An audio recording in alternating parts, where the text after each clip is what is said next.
If there is one single nutrition change that would make the most difference to most people, it's eating more protein. Not cutting carbs, not intermittent fasting, not any of the trendy dietary approaches that, come and go. Just eating enough protein. And the reason most people aren't doing it is not because they don't know protein is important. Everyone knows protein is important. It's because they have absolutely no idea how much they're actually getting. So let's start with the basics. What does protein actually do? When you eat protein, your body breaks it down into amino acids, which are the building blocks used to repair and build muscle tissue. Every time you train, you create microscopic damage to your muscle fibers.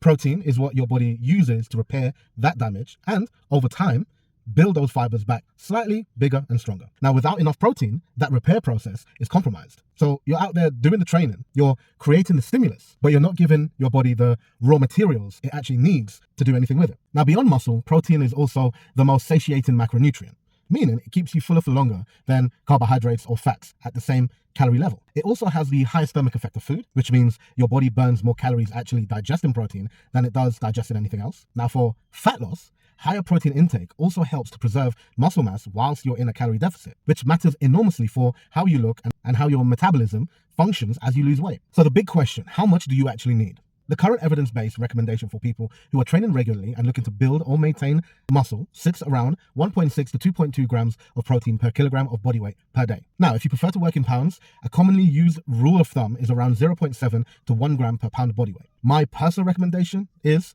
let's keep everything simple and let's just go for 1 gram per pound of body weight. Now, personally, I would just take my weight in kg, plug it into Google, say, what is this in pounds? And then that would be my number of grams of protein that I would aim for. If you don't want to do all that, then just take your body weight in kg and then aim for the 2.2 grams of protein per kilogram of body weight. It kind of works out near enough the same. Now, here's where most people fall dramatically short. The average UK diet provides somewhere around 60 to 80 grams of protein per day. That might sound like a lot until you realize it's roughly half of what an active person actually needs. The gap between what people think they're eating and what they actually need is genuinely staggering. So let's put some real numbers on these foods, yeah? So a chicken breast will give you roughly 30 to 35 grams of protein. An egg gives you about 6 grams. A serving of Greek yogurt is around 10 to 15 grams. Cottage cheese, about 12 grams per 100 gram. A tin of tuna, around 25 grams. So to hit 150 grams in a day, you need to actively be thinking about protein at every fucking meal. It doesn't happen by accident. Here's a practical way to approach your diet. At every single meal, you start by deciding on your protein source. Not what do I fancy, because that train of thought normally goes into, ooh, pizza, ooh, burgers, ooh, piece of candy. So figure out what is the protein you're going to have for your meal.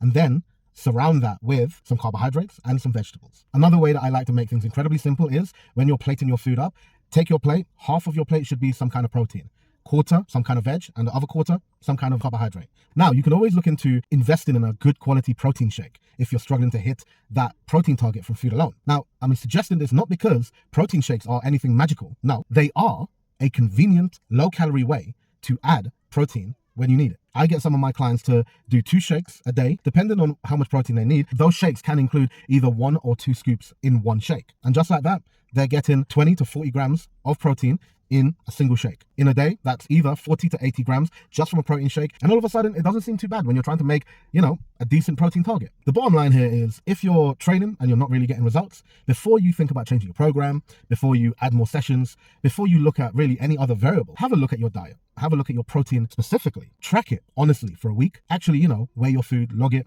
And I'd bet money, most people ain't eating nowhere near what they need to be eating. And here's the thing. If you fix that, just that one thing, that could change your results more than anything else possibly could.